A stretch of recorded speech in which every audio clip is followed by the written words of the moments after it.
Hey, Ellen. Thank you for having me. It's a pleasure to be here. Let's talk about your time in prison.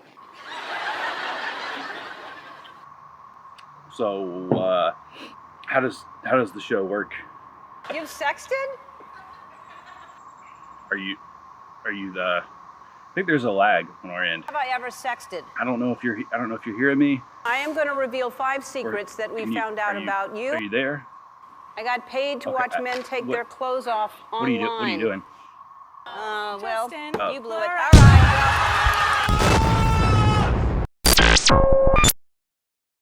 By now, we all know that Ellen DeGeneres is not very generous.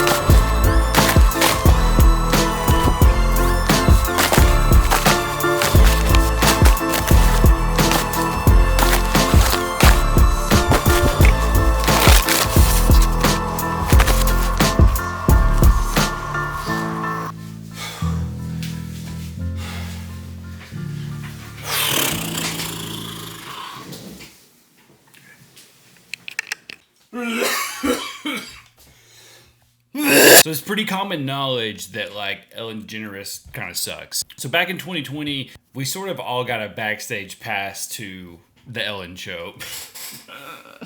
So like allegations surfaced of like a not so nice work environment, like racial microaggressions, penalizing staff for medical leave, and just like a general fear of not being able to speak out against Ellen because, well, if you spoke out against her or complained about something, then that was pretty much your end of working in Hollywood or working in or around like TV shows. And not only that, like it kind of brought to light a lot of the other things that she was doing in plain sight that was also not like very nice that I think we were kind of all just ignoring. And there's plenty of clips out there of like the Ellen show where she's being like super rude to guests, or she's being super rude to some of like the audience members who are like coming on the stage to like make her show fun. And there's even like clips of her making fun of like fans. There's this clip where she received some fan art that a fan did of her and her wife, and she's like pulls it out on TV and is making fun of it. This was a gift that I got from one of my viewers. This was sent to me from JB. That's all I know. It's very mysterious. JB. And here it is. Yeah. That's what I said when I saw it. Oh. And it's like, it goes back to the whole thing, like without fans, like you're not famous, right? Like it's not like she is creating something on her own, really. Like, yeah, she was a stand-up comedian. She, has her own show and all those things. If people aren't liking and supporting her comedy, then she wouldn't be where she is now. If people weren't like liking and supporting her show and coming to the show, like she wouldn't be where she is now. So it goes in that whole thing of like being like a total dickhead to your fans is not cool. Like it should have never really been. I know like back in the day, it probably seemed like it was like cool to be mean to your fans, but like now that's kind of like not cool. Like the fans kind of hold the power. There's so many clips of her like making her guest feel uncomfortable, like trying to get Mariah Carey to admit that she's pregnant when she clearly doesn't want to talk about it. Like maybe she wants to keep that under wraps. Maybe she hasn't told everybody yet, and now maybe her friends and family who don't know are now finding out from the Ellen show. People are saying that that you're pregnant. There's rumors. Don't discuss that. That's not champagne because you can't. No, it have is. One. Is it really? Yeah, you want to taste it? I can't believe you did this to me, Ellen. What? No, Are you trying I'm to not just- going to ask you if you're pregnant or This not. is I'm just peer going to say. pressure. There's clips of her like bringing up things that are like obviously embarrassing that people don't want to talk about. Back in 2020, it was like a weekly segment where they would have a child or a young teenager do a task that probably Ellen also can't do, but they just thought it would be funny to make fun of this kid for not being able to do, like write a check or use a rotary phone or a map, which is just so wild because, and when I say map, I mean like a paper map that I'm sure Ellen doesn't know how to use. Like I grew up before GPS was a thing. the iPhone came out in my lifetime, so it's not like we had that. But we didn't use paper maps back then either. I was never taught how to use a paper map. Like, you can kind of just look at it and figure it out, honestly. That would be like somebody asking Ellen, like, how do you ride a horse instead of drive a car? Like, obviously, those are things that she can't do and was never taught how to do because she doesn't need to know how to do it. Like, you don't need to know how to use a rotary phone because even if we're in the time before cell phones, rotary phones were not a thing. Like, all phones have big, obnoxious buttons on them that you just dial. So how is that even relevant?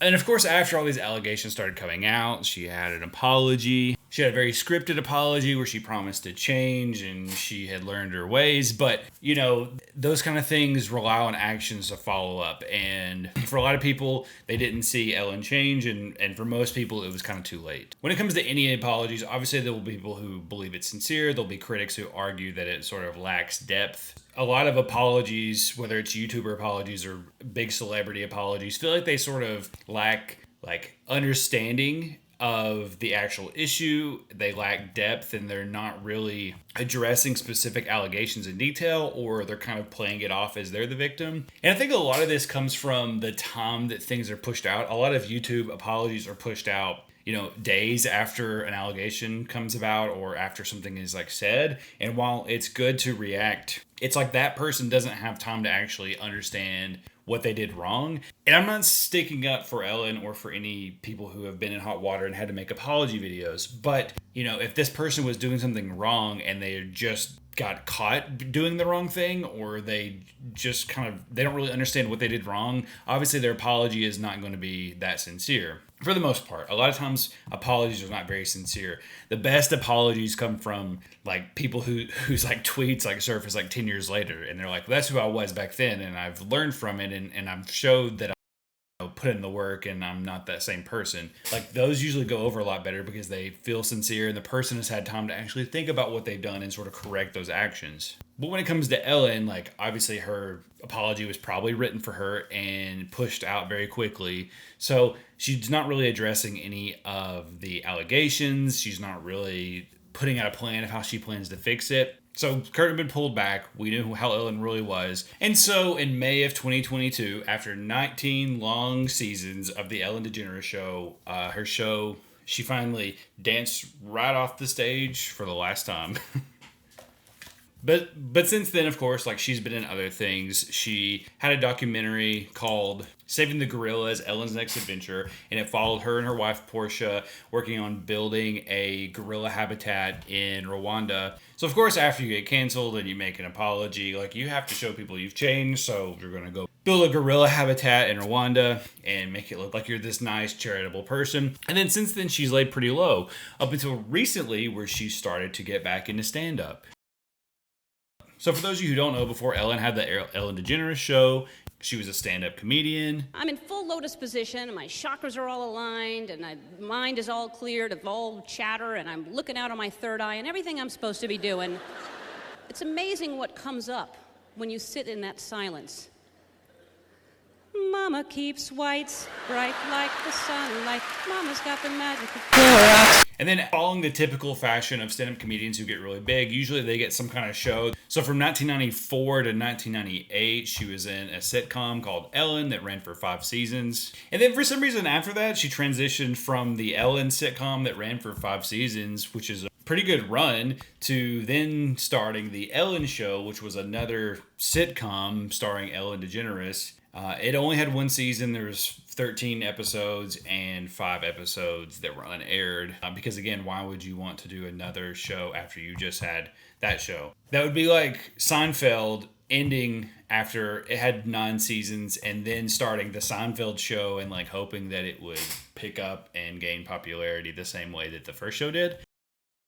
So now she's going back to her roots, and she's been going on a stand-up tour called Ellen's Last Stand-Up Tour. Is that what it's called? Hold on. That doesn't sound right. She started a comedy tour called Ellen's Last Stand-Up Tour. When you are promoting a tour or promoting something, you go on a variety of talk shows and you talk about the tour and what it's about and what people can expect. And so, of course, like, she's had to talk about her cancellation of her show and what she's been doing since then and sort of why she's getting back into comedy. And of course, she talked about it mockingly, and it wasn't like that she realized her ways. Like she realized that her head got a little bit too big, and she made some bad decisions, and she lost her show. And now she's learned her lesson. Instead, she talked about how she was canceled because she was mean, and there are no mean people in Hollywood. Like, obviously there are mean people in Hollywood. Obviously there are mean people everywhere. But the thing is that you don't have to be mean. Like, you had everything set up for you. You had your own talk show, and it was very successful, and you were doing great. All you had to do is just be a nice person, and things would have been fine. You weren't canceled because you're just some big meanie head. Like, you were canceled because you were legitimately a terrible person. Just because everything's doing something wrong doesn't mean that wrong things are okay. Just in the same way that just because everybody's doing something right behind the scenes doesn't mean that it's wrong to do the right thing. Because if you're doing a right thing that's behind the scenes and people aren't seeing it, it's still good. But if you're doing a bad thing and nobody sees it, it's bad, but it's even worse when people see it. So do bad things, but don't let people see it. Wait, that's not what I'm trying to say. Just because everybody else is doing something bad doesn't mean... Oh, hold on. What is a quote about doing bad things? It's fun to do bad girls are just good girls who don't get caught. No, what I'm saying is just because other people are doing it doesn't mean you should do it, Ellen. Anyway. And I do believe there should be like a road to redemption for everybody who messes up. Certain people don't deserve a road to redemption, but for the most part, I think there should be a road to redemption. When you just throw an apology out there and then you just kind of either keep going on or you just sort of like fall back from the limelight, never really show that you're making that progress. The road to redemption doesn't seem as deserved, or people aren't as accepting of it after a while. And now with this stand-up tour, it feels like she's sort of like trivializing like the things that she did. She's like referencing the admissions of past mistakes and talking about how people thought that she was this bad person, but she's not like admitting she was a bad person. She's like blaming it on others for the way that they felt. Almost like it's their fault for having their feelings hurt, not Ellen's fault for being a terrible person. And there's been mixed reactions. I mean, there's always mixed reactions with everything, but there's been mixed reactions in that some people feel like it's premature, that the issues of her past are too serious to sort of have a comeback already. The issues and the allegations shouldn't be packaged into like a punchline. Like, some celebs are supporting her comeback and some are keeping their distance, and a lot of fans are also keeping their distance. Some that are eager to welcome her back, which are people who probably really used to enjoy her daytime talk show, or maybe like remember her comedy back in the day. But for the most part, it seems like it's in bad taste, especially with some of the interviews she's been going on and how she's been talking about the special and her past of being canceled. And obviously using humor to deflect your critique is not anything new. And I definitely think that it works well in certain situations, but only when you yourself are the punchline. Like it only works well to make jokes about a past mistake when you're the punchline and like you're making fun of yourself for being that way, and you bring it up like, yeah, I realized I did this and I was stupid. But even back in the day when this first happened, a lot of people were telling her to just embrace it. Like Howard Stern, for example, said that she should just be a prick. Like, she should just, own up to it. And yeah, like, that can be a thing. Like, comedians are not always known for being like the nicest people. Like, comedians make fun of people and things like that. And, if you're going to be this rude, mean person, like, just be that person. Be known as that person who's sort of mean and rude to others. But Ellen's whole thing is that like she's like this nice, like charitable person and like helping out. And so finding out that you're this person who will like pitch a fit if you don't like the monologue that was written for you, or you have to you have to chew a certain type of gum because Ellen is really sensitive to like smells, so she might smell you chewing the wrong kind of gum. And then you go and make a documentary about building a habitat for gorillas. Like, you can't be this super nice charitable person while hiding like being a total asshole to everybody. And yes, like, you could be a total asshole to everybody and still be like charitable, but like you can't like hide that you're an asshole.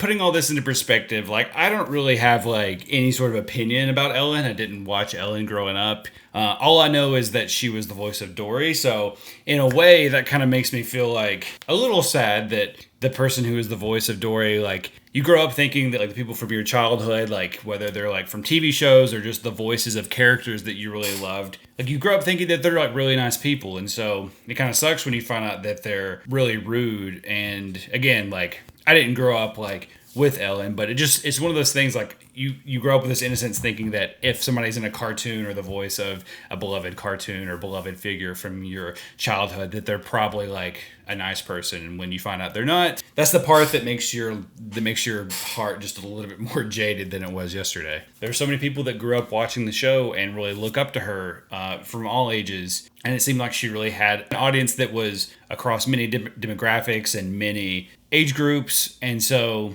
just to see all that come to fruition, that she was this terrible person, and then a few years later she's not changed and she's not trying to make anything better, she's just doing comedy and sort of spitting in the face of all those people who maybe have been still supporting her despite finding out that she was a terrible person. It just seems like the stand-up special is just a continuation of her, like, fall from grace. It doesn't seem like it is a momentum, like, moving up where she's, like, sort of pushing this stone up the hill to make it back to who she once was and sort of, like, revive her name. It just feels like a continuation of going downhill. So what's the verdict on Ellen's comeback? Can a stand-up tour really bridge the gap between her and her once loyal viewers who now view her as a prick? Or is it just a continuation of just, like, very shallow act that it's just sort of a way for her to keep her ego inflated by being in the spotlight again, and it doesn't matter who she hurts in the way? And more importantly, like, what does this tell us about accountability and celebrities? You know, how accountable are we actually holding celebrities, if we are at all? I don't know. I'd love to know what you guys think. Does it feel like a genuine effort to try and ride that road back to redemption and sort of become the household name she once was? Or does it just feel like a PR stunt? Let me know your thoughts, and if you like this video and want me to continue to talk about what's going on in the world, please like and subscribe and share this with your friends. I would greatly appreciate anybody who takes the time to listen to my big dumb head talk about big dumb head things. But anyway, thanks again for watching. Always remember to kiss your mom because it's Mother's Day, but every day should be Mother's Day because mothers rule. Have a good one. I'll see you next time. Almost broke my ankle for a bit and I realized it wasn't even recording.